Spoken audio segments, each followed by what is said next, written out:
გიორგი შაიშმელაშვილი, ანდრო გოცირიძე, მადლობა ბატონებო გადაცემაში. სტუმრობისთვის ჩვენ თვალს ვადევნებდით დღეს ევროკავშირის საგარეო საქმეთა მინისტერიალზე საქართველოსთან დაკავშირებით განცხადებებს. ამ მხრივ ძალიან სუყეთ მოვმარაგდით ინფორმაციებითა და კომენტარებით. ლუკა ხაჩიძე ჩვენი კორესპონდენტი ძალიან შედეგიანად მუშაობდა იქ, ასევე თამარ გოცირიძე. მხოლოდ ერთ წინადებას წავეკითხავ იმ ვრცელი ინფორმაციიდან, რომ რაც თქვა აი მაგალითად კაია კალასმა, რომ ზომები, რომელსაც საქართველოს მთავრობა დღეს იღებს თავისუფალი მედიის, სამოქალაქო საზოგადოების, დემონსტრანტების მიმართ ეწინააღმდეგება ყველა კანონს და პრინციპს, რომელსაც ვაფასებთ ევროკავშირში და აი ბოლოს ეს წინადადება არის თავარი, რადგან რაც საქართველოში ხდება სრულიად სხვა მიმართულებაა იმისგან, რასაც ევროკავშირი წარმოადგენს. ანუ სხვა მიმართულებით მიდიხართ, ევროკავშირი აქეთ არის, ამის სრულიად საწინააღმდეგო 100-ია, ხო? ეხლა ჩვენ რო სასამართლო პროცესების შედეგებს მოუთხრობთ ეს ამ დღეების განმავლობაში, რაც ხდება ჩვენს სისტემაში საერთოდ, მაგრამ კიდევ ერთ საინტერესო რაც იყო, ითქვა რომ ნოემბერში იქნება უკვე კომისია წელს მოგვიანებით წარადგენს უვიზო მიმოსვლის შეჩერების მექანიზმის შესახებ ანგარიშს და ეს ნოემბერში ვიზების შესახებ ახალი რეგულაციის ძალაში შესვლასთან ერთად გვაძლევს შესაძლებლობას გავაუქმოთ უვიზო რეჟიმი ზოგიერთი ჯგუფებისათვის, ანუ მიზნობრივი ტარგეტირებული გადაწყვეტილებები იქნება მიღებული რეჟიმის ცალკეულ წარმომადგენლებთან, თელ რიგ ჯგუფებთან მიმართებაში. ნუ ეს საქართველოსთან მიმართებაში რო არ ხდებოდეს თავისთავად პრეცედენტული თვალსაზრისით საინტერესო განხილვის თემა იქნებოდა, მაგრამ ჩვენ შემთხვევაში ერთის მხრივ ხედავთ უწყვეტი პროტესტის გაგრძელებას, რომელსაც უკვე ხელისუფლება ცდილობს რაც შეიძლება ძვირი ფასი დაუსვას ადამიანებს. ძვირი ფასი მანამდე მატერიალურად ისედაც დაუსვა, უბრალოდ თქვა რომ აი ეს ფული არ ყოფნის ამასო და ახლა პირდაპირ გაგებით დროის იზოლაციის მეშვეობით ცდილობს რომ გაართლოს ეს პროცესი. როგორ შევაფასოთ ევროკავშირთან ურთიერთობის და ზოგადად აი ამ კონტექსში, განსაკუთრებით გერმანიის ელჩის პროტესტის ნიშნად კონსულტაციებისთვის გაწევის გათვალისწინებით, ისა ჩვენს თავს ხდება და მე ვილაპარაკოთ იმაზე, როგორ იქნებოდა თქვენი რჩევები, როგორ უნდა განვითარდეს ეს პროტესტი ისე, რომ ევროპასთან, ევროპული ინტერესებთან სრულ ჰარმონიზაციაში მოდიოდეს და ითვალისწინებდეს აი სრულ რუსულ მოდელს ავტორიტარულ რეჟიმის დამყარების, რომელსაც ადგილი აქვს საქართველოში. მოდი ბატონი ანდრო დავიწყოთ და შემდეგ კი. კი ბატონო, საღამომშვიდობის, მართლაც საგარეო ფრონტზე სასიკეთო არაფერი ხდება, იმიტომ რომ მე რომელიც მომსწრე ვარ საქართველოს აი ამ სახელმწიფოს ახალი სახელმწიფოს ჩამოყალიბების აბსოლუტურად ყველა ეტაპის, მხედრიონის დროიდან დაწყებული და დასრულებული, თქვათ, აი ეს დღევანდელობით, ასეთ დაბალ ნიშნულზე არათუ ევროკავშირთან ურთიერთობა, ორმხრივ ურთიერთობებშიც კი არასდროს ყოფილ ვართ, ამის ნათელი მაგალითია გერმანიის ელჩის გახმობა კონსულტაციებისთვის, რაც არ უნდა გვითხრას პროპაგანდამ, ნიშნავს იმას, რომ გერმანია დაბლაწევს რანგით დიპლომატიურ ურთიერთობებს საქართველოსთან. ეს ამის ნიშანია, სწორედ თორე ხა კონსულტაცია ელჩთან სხვა პირობებშიც ხდება, მაგრამ ეს არის ცხადი მესიჯი იმისთვის, რომ გერმანია მზად არის ამ ფორმაციის საქართველოსთან დიპლომატიური ურთიერთობები უფრო დაბალ დონეზე გქონდეს, ვიდრე მას ქონია ყოველთვის და ეხლა ასაკით უფრო ესეთი ადამიანისთვის ძალიან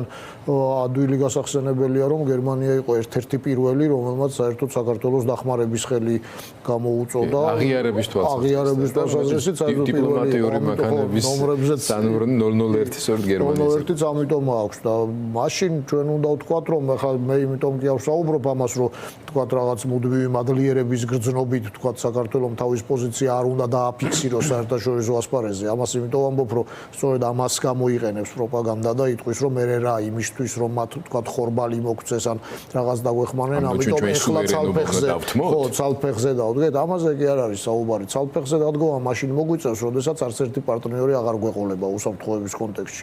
ცალფეხზე დადგომა მაშინ მოგვიწევს, როდესაც დასავლეთთან იქნება ეს მრავალმხრივ ფორმატში თუ ორმხრივ ფორმატში ურთიერთობა შევა იმ ფაზაში, რომელსაც უმნიშვნელობა ქვია, როდესაც მათ საერთოდ არ დააინტერესებთ რა მოხდება საქართველოში და თუ დღესდღეობით მათ ჯერ კიდევ აინტერესებთ რა ხდება საქართველოში, ეს არის მხოლოდ იმ ფონზე, როდესაც მათ აქვთ სათქმელი კალასის განცხადებაშიც გაიჟღერა, სხვა მაღალჩინოსნების ბიუროკრატიის განცხადებაშიც, რომ ქართველი ხალხის მიერ არჩეული არ არის ეს გზა. რა აჩვენებს, რომ ეს გზა არ არის ქართველი ხალხის მიერ არჩეული? პროტესტი, რომელიც სხვადასხვა ფორმით მიმდინარეობს, ერთ-ერთი გამოვლინება მნიშვნელოვანი ბუნებრივია არის რუსთაველის გამზირზე მიმდინარე პროტესტი და მხოლოდ ეს არის, რაც აცოცხლებს დასავლური ცივილიზაციის ინტერესს საქართველოს მიმართ, რადგან ჯერ კიდევ დგას დღის წესრიგში, რომ ქართველი ხალხის არჩევანი სხვა, ხოლო მთავრობამ ამ გზას გადაუღია. ამ პროტესტის მნიშვნელობასა და ფორმებზე საუბარი გავაგრძელოთ, მანამდე გიორგის მინდა მივცე შესაძლებლობა შეაფასოს ის ვითარება, რომელშიც აღმოჩნდით, მათ შორის თუნდაც დასავლეთთან ურთიერთობაში. კი, უმძიმესი ვითარება სრულიად ცხადია და ამ შემთხვევაში ჩვენი ამოცანაც არის რაღაცნაირად ერთმანეთისგან გავმიჯნოთ რეჟიმის, პოლიტიკური რეჟიმის ინტერესები და მისი ურთიერთობის დინამიკა დანარჩენ სამყაროსთან, ამ შემთხვევაში დასავლეთთან და ქვეყნის ეროვნული ინტერესები. მე უბრალოდ პრობლემა არის ის, რომ ეს დილემა უდგას იმავდროულად ჩვენს დასავლეთ პარტნიორებსაც, მათ ერთი მხრივ უწევთ საქართველოს მომავალზე ფიქრი და ზრუნვა, ამისთვის საჭიროა გარკვეული თანამშრომლობის მექანიზმების შენარჩუნება ქვეყანასთან და მეორე მხრივ ეს ყველაფერი უნდა მოხდეს ისე, რომ ანუ ხელისუფლების აი ამ ავტორიტარიზმისკენ აღებულმა სვლამ არ მიიღოს შეუქცევადი ხასიათი. ეს არ არის, ან მე მესმის, რომ ჩვენ ხშირად იგივე ჩვენი ევროპელი პარტნიორებისგან მეტ სიჩქარეს ვითხოვთ, მეტ დინამიურობას ვითხოვთ გადაწყვეტილებებში, მინდა გითხრათ, რომ საქართველოსთან მიმართებაში მხოლოდ დიდი ბიუროკრატიის ამ პოლიტიკური კონსენსუსის მნიშვნელობა არაფერ ხებს ამ ყველაფერს. ობიექტურად დასავლეთში ჩვენს პარტნიორებს აქვთ მტკიცე სურათი, განცდა, ხედვა იმის თაობაზე, რომ ნებისმიერი მათი ქმედება ერთი მხრივ შესაძლოა კიდევ უფრო მეტად უბიძგებდეს ქართული ოცნების აღებულ კურსს, დაუახლოვდეს რუსეთს. და მეორე მხრივ ეს უნდა გააკეთონ ისე, რომ რაღაცნაირად ადგილზე შეინარჩუნონ სამოქალაქო საზოგადოების და დემოკრატიის ხარჯს. მე მგონი მათ აქვთ, აი გიორგი, მე მგონი მათ აქვთ უკვე სრული განცდა იმისა და ალბათ ფაქტებიც, რომ არ აქვთ ურთიერთობა სუვერენული ნების განხორციელებელ ადგილობრივ ხელისუფლებასთან. შეუძლებელია სხვაგვარად ბორტნიკოვის განცხადებები სამარყანდის კონფერენციაზე, ასე ერთ-ერთ შემთხვევოდეს ქვეყნის ფორმალური პრემიერ-მინისტრის კობახიძის მთავარ გზავნილებს. სტრუქტურულათაც, შინაარსობრივათაც, სინტაქსის დონეზეც კი. ეხლა ამ ყველაფრის გათვალისწინებით თქვენ ორივემ გაამახვილეთ ყურადღება, რა უნარჩუნებს ენთუზიაზმს დასავლეთს საქართველოს ევროპულობასთან მიმართებაში. ეს არის ხალხი. ზოგი გამოკითხვებს ახსენებს, ზოგი უწყებ პროტესტს ახსენებს, მაგრამ დავდექით რაღაც გარკვეულ მომენტში აღმოჩნდით, როდესაც გარკვეული პიკების შემდეგ, დაღმასვლის შემდეგ, შემდეგ კიდევ პიკის და ასე შემდეგ, თითქოს გაჩნდა ფანჯარა რეჟიმისთვის, რომ 4 ოქტომბრის დასასრულის ფაზის არც თუ ისე თქვა დავარქვათ ამათ გაუგებრად დამთავრების შემდეგ, მათ ჩათვალეს, რომ ახლა არის მომენტი, როდესაც ავტორიტარიზმის სრული კონსოლიდირება უნდა მოახდინონ, კანონების შეცვალეს, გადაწყვეტილებებსაც იღებენ, ახლა უკვე შევიდნენ იმ სპირალში, როდესაც უნდა აღასრულონ აქტიურად, იმიტომ რომ სხვაგვარად ჩამოიშლება ეს ყველაფერი, როგორ უნდა იმოქმედოს წინააღმდეგობა. მე პარტიებზეც არ ვლაპარაკობ. ხა შენ გიორგი მაგალითად წარმოადგენ თავისუფლების მოედანს, თავის ხედვებით და ასე შემდეგ, შეგიძლია ამ კუთხითაც ჩამოაყალიბოთ პოზიცია, მაგრამ არის თუ არა დრო, რომ ამ წინააღმდეგობის მოძრაობამ ჯერ ერთი რაღაც ორგანიზაციული ფორმა შეიძინოს, როგორ შეიძლება ეს იყოს, იმიტომ რომ ყველა რო ერთად არ გამოდის, გავიგეთ. მაგრამ მეორეს მხრივ, როგორ ადაპტირდეს სიტუაციასთან, ეს სიტყვა ვიცი, რომ ნეგატიურ კონოტაციასაც შეიცავს და ვიღაცამ შეიძლება თქვას, რომ აი შევეგუოთ ამას და ასე შემდეგ, მაგრამ მიზანი და ამოცანა უნდა იყოს რეჟიმი დაასუსტო და შენი რესურსების მაქსიმალური შენარჩუნება და გაძლიერება მოახერხო. აი როგორ მოახერხოთ ეს? დავიწყოთ თქვენ.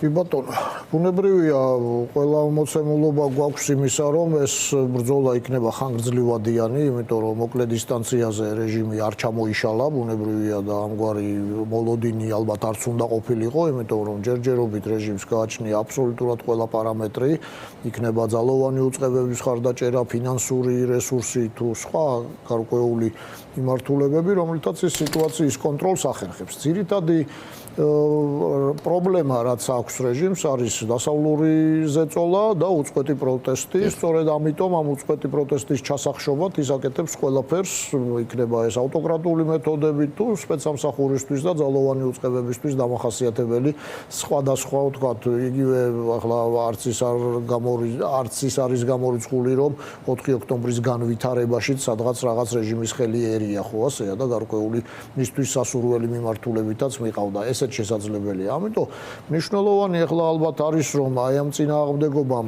მართლაც ადაპტირდეს წინააღმდეგობა, იმიტომ რომ უნდა დაასუსტოს რეჟიმი და არ უნდა დასუსტდეს თვითონ, ბუნებრივია, ეს არის მოცემულობა. ამისთვის ალბათ მნიშვნელოვანია რაღაც საერთო სახალხო, თქვათ, რაღაც მესიჯების გამოტანა ან რაღაც ისეთი მნიშვნელოვანი თუნდაც პოლიტიკური მოთხოვნების გაჟღერება, რომელიც რაღაც შედეგზე იქნება ორიენტირებული, იმიტომ რომ გასაგებია რომ ადამიანების ერთი ნაწილი და საკმაოდ მოზრდილი ნაწილი არ აქვს მნიშვნელობა, იქ 100 კაცი დგას 200 უკეთესი იქნებოდა ბევრი რომ იდგეს, მაგრამ ნუ როგორც არის ისე არის, ერთ-ერთი ნაწილი ყოველთვის იდგება, განწყობილია იმისთვის რომ არ დათმოს, არ შეეგუოს, მაგრამ ამ ყველაფერს უნდა კონდეს თავის შედეგი. ეს უკვე შედეგია რომ პროტესტი არ წყდება, მაგრამ მუდმივად ამ პროტესტზე შეჩერება ალბათ არ იქნება პროდუქტიული. ამიტომ მნიშვნელოვანი იქნებოდა თუ რაღაც პატარა გამარჯვებები, პატარა ვთქვათ რაღაც ის მოქმედებები, რაც რეჟიმს უკან დაახევინებდა, თუნდაც პოლიტპატიმრებთან დაკავშირებით, თუნდაც ვთქვათ აი ამ ყოველად კანონს მიღმა მიმდინარე რაღაც თითქოს და სამართლებრივი პროცესისთვის, ხო, ახლა ყველანი ვხედავთ მაგალითად რომ სასამართლოში ადამიანები პირდაპირ ცრუ მოწმეობენ, ერთი მხარე სამართალდამცავი სტრუქტურების წარმომადგენლები და მეორე მხარე პირდაპირ ეთერში და სასამართლოს ხდომაზე განცხადებას აკეთებს სასტიკი დანაშაულის შესახებ, იქნება ცემა, წამება, ანგარიშწორება, დაცინვა, არ ვიცი, კონვენციით გათვალისწინებული ნებისმიერი დანაშაული უკვე სახეზეა და ამის გადამოწმებაც კი არ ხდება ელემენტარულად, არათუ თქვათ სამართლიანი რეაგირება. ჩვენ თუ ნაციონალური მოძრაობის რეჟიმზე ვსაუბრობდით, იქ რაღაც სახის შესანარჩუნებლად სამართლებრივი პროცედურა მაინც იყო. ეხლა გირგვლიანის თემაში მაგალითად, რომელიც თითქოს და ეხლა ყველას რაღაც აბრათა აქვს, ხო, გამოტანილი რომ აი მაშინ ის ხდებოდა. იქ სახის შესანარჩუნებლად ის ადამიანები დააკავეს მაინც და გაცილებით უფრო ესეთი სასტიკია ადამიანის კიდე უფრო ძიმე ვთქვათ ხელფეხშეკრული ადამიანის გალახვა, დამცირება, ხო, ფაქტიურად წამებას და გათანაბრებული მოქმედებები, რადგან ასეთი რეაგირებაც კი არ ხდება. უბრალოდ გითხრეს რომ იდენტიფიცირებას ვერ ვახდენთ 21 საუკუნეში, როდესაც აი მომიტინგეების ახლა იდენტიფიცირება ორ წამში ხდება, ერთ წუთში ხდება და ამის მაგალითი გვაქვს ამ დღეების განმავლობაში. უამრავი მაგალითია ამისი, პირდაპირ აცხადებენ რომ ხვალ ამდენს დავიჭერთ, დღეს ამდენს დავიჭერთ, ხო? აი ამგვარ რაღაცაში არის გარდატეხა შესატანი, რომელიც ალბათ ისევ და ისევ რაღაც პოლიტიკური მოთხოვნების ფონზე უნდა მოხდეს, იმიტომ რომ შეიცვალოს არსებული სტატუს-კვო. გიორგი და აუცილებლად ვახსენოთ და გავხსენოთ, ჩვენ ვსაუბრობთ ახლა წინააღმდეგობის ფლანგზე არსებულ გარკვეულ სისუსტეებზე, ბუნებრივი, რომელიც დგება ხოლმე, მით უმეტეს ესეთ გაჭიანურებული დაპირისპირების და არაპროპორციულად დიდ რესურსებთან დაპირისპირების კვალობაზე, ისიც უნდა გვახსოვდეს, რომ ამ შემთხვევაში არ არის აქ საქმე მხოლოდ ამ რეჟიმის რესურსზე, მის უკან საკმაოდ დიდი ძალა დგას, რომელსაც თავის მხრივ აქვს უკვე ძალიან სერიოზული პრობლემები, მაგრამ ის მაინც მნიშვნელოვანი ფაქტორია ხედულობაში მყავს რუსეთი თავისი გავლენის რესურსებით, მაგრამ შიგნით რაც ხდება ახლა მათ შორის ქართულ ოცნებაში, ის რომ დაერიან ერთმანეთს, ანგარიშწორება მედის, თან ძალიან უცნაური ფორმით დღეების განმავლობაში გვაჩვენებენ რაღაცებს და იმასაც კი არ ყვებიან ამ ადამიანებს ვისი ნივთებიც გამოაქვთ აშკარაოზე, ესე ვთქვათ, რომელი სისხლისამართლის რომელი მუხლებით არის აღძრული საქმე, ან რატომ არ იჭერენ. მაშინ როდესაც მზია ამაღლობელი დააკავეს სასამართლოს გადაწყვეტილებამდე, როცა არანაირ საფრთხეს არ წარმოადგენდა, ვერავიზე გავლენას ვერ მოახდენდა ზემოქმედებას და ვერაფერი. და ეს ხალხი, რომელთაც მართლა აქვთ ყველა ბერკეტი იმისთვის, რომ გავლენაც მოახდინონ, მიიმალონ და ასე შემდეგ და ასე შემდეგ, ისინი არ არიან დაკავებული. რა ხდება იმ ფლანგზე? კი, ამის ხსენება ჩემთვის მნიშვნელოვანია, მათ შორის იმის გასააზრებლადაც, რომ არ ვიცი, რაც არ უნდა ბევრი ვილაპარაკოთ 4-ში განცდილ რაღაც ტიპის წარუმატებლობაზე, რომელიც ესე იგი რაღაცნაირად აისახა ზოგადად წინააღმდეგობის მოძრაობაზე დამოუკიდებლად იმისა, ვინ იზიარებდა 4-ის სულისკვეთებას და ვინ არა. ამის მიუხედავად მგონია, რომ ხელისუფლების სიძლიერეზე ლაპარაკი კარგი, ჩვენ ახლა უბრალოდ რაღაცა ხმაურს ვაკვირდებით და ამ ხმაურის მიღმა ტენდენციები ნელ-ნელა გამოჩნდება, თუმცა ეს ხმაური ჩემს დამაჯერებლად იმის თქმის საშუალებას გვაძლევს, რომ ხელისუფლება არ არის ძლიერი. ანუ ძლიერი ხელისუფლება არ იქცევა 70 წლის ქალბატონის ირგვლივ 30-მდე პოლიციელი დაბნეული რაღაცა გაუგებარი ამოცანით არ იკრიბება და შემდეგ იგივე რაც დღეს ვნახეთ, ხო, ეხლა თქვენს პირდაპირ ეთერში რასაც გვაჩვენებთ თავარდქილაძის ისტორია, ხო, რეჟისორის, ანუ შედის პოლიციელებთან ადამიანი, იღებს გადაწყვეტილებას თამამად და ამ დროს დაბნეულია ეს პოლიცია. მგონია რომ რეჟიმს, რომელსაც აქვს სერიოზული ლეგიტიმაციის პრობლემა, ვერანაირად მხოლოდ რეპრესიული მექანიზმების გამოყენებით ვერ შეძლებს ძალაუფლების საბოლოო კონსოლიდაციას. ანუ ჩვენ კარგად არ გვესმის ხოლმე თვით ანუ როდესაც ვაკვირდებით სხვა ქვეყანაში შემდგარ ავტორიტარიზმებს, ბოლომდე ვერ ვიაზრებთ ხოლმე რატომ არის მნიშვნელოვანი ადამიანების როლი. აი თვით ისეთ დიქტატურებშიც კი, ან ისეთი ტიპის ძალაუფლების, ესე იგი, წარმოების სახელმწიფოებში კი სადაც ესე იგი რაღაცა ღვთიური წარმომავლობით ხდება ლეგიტიმაციის გადაცემა, იქაც კი გარკვეულ საზოგადოებრივ ხელშეკრულებას და საზოგადოების თანხმობას ეფუძნება ძალაუფლება. რუსეთის ფედერაციაში შედგა ეს სოციალური კონტრაქტი, პუტინმა შესთავაზა მათ, არ ვიცი, დიდი ნეოიმპერიული პროექტი, ყირიმის ანექსია და ასე შემდეგ, პლუს სოციალური პაკეტები და ამ თანხმობის ფონზე ხდებოდა ავტორიტარიზმის და ადამიანის უფლებების გაუარესება. ჩვენთან მსგავსი არაფერი არ ხდება, ანუ არ არსებობს სოციალური კონტრაქტი, რომელიც ქართულ ოცნებას აძლევს საშუალებას პოლიტიკურ ქიმერებთან ბრძოლაში, როგორც არის Deep State და არ ვიცი, გლობალური ომის პარტია, აი ამ რაღაცა გამოგონილი ბრძოლის ხარჯზე მოახდინოს ჩვენი პოლიტიკური თავისუფლებების მიტაცება. ეს ადამიანები, ვინც აქტიურად ამწუთას არიან პროტესტში, ეს არის მხოლოდ ერთი ნაწილი, სიმპტომი დიდი წინააღმდეგობისა, რომელიც ქვეყანაში არსებობს. ამიტომ რაც შეეხება ადაპტაციას, ჩვენ რა თქმა უნდა ამ სიტყვის არ უნდა შეგვეშინდეს, კი, როცა დიდთან, რაღაცა მონსტრთან დაპირისპირებული ხარ, ადაპტაცია, მოქნილობა, მათ შორის დეცენტრალიზაცია, რაც ახლა ხდება და უკვე დიდი ხანია ხდება, არის ძლიერი მხარე, ანუ ჩვენი ძლიერი მხარე, რომელიც ამ ტიპის დაპირისპირებაში არის ჩვენი მოკავშირე, მაგრამ თავარი ჩვენი მოკავშირე არის ადამიანები. ჩვენ ვართ უმრავლესობა. ჩვენ ვართ უმრავლესობა, რომელსაც არ გაგვიცია თანხმობა, ანუ ჩვენ ამ სოციალურ კონტრაქტში არ შევსულვართ ხელისუფლებასთან, რომ დაგვითმოს საკუთარი პოლიტიკური თავისუფლებები იმისთვის, რომ ვიღაც გამდიდრებულიყო და ხედავთ როგორ გამდიდრდნენ და ბ როგორც წესი ხშირ შემთხვევაში ესეთი რამე ხდება ხოლმე რაღაც დიდი გრანდიოზული საგარეო პოლიტიკური პროექტების ფარგლებში სხვა ქვეყნებში და ჩვენთან ეს რა შემოგთავაზეს, ხო, ანუ გვეუბნებიან რომ ებრძვიან რაღაც ქიმერას და ეს ამ ქიმერაზეც ანუ რაღაცა მინდოდა უბრალოდ მე თქვა რადგან უსაფრთხოების ორგანიზაციებზე თუ სახელმწიფო უსაფრთხოების სამსახურზეც ვაპირებდით ლაპარაკს. წარმოიდგინეთ, ჩვენ ვართ ვითარებაში, როდესაც ამ ადამიანებმა ბრძოლა გამოუცხადეს პრინციპში ნორმებს, საერთაშორისო ნორმებს. ანუ მათთვის Deep State ეს არის საერთაშორისო წესრიგი, ნორმები, რომლის გამომხატველი და უკანასკნელი მოხიკანები არიან ევროპელი ბიუროკრატები. ადამიანები, რომლებიც ნორმებზე და ღირებულებებზე დაფუძნებულ ესე იგი პოლიტიკას აწარმოებენ, გასაგებია რომ ისინი არ შემოდიან შენთან, არ იწყებენ შენთან, შენთვის წელსქვევით დარტყმებს, ხო?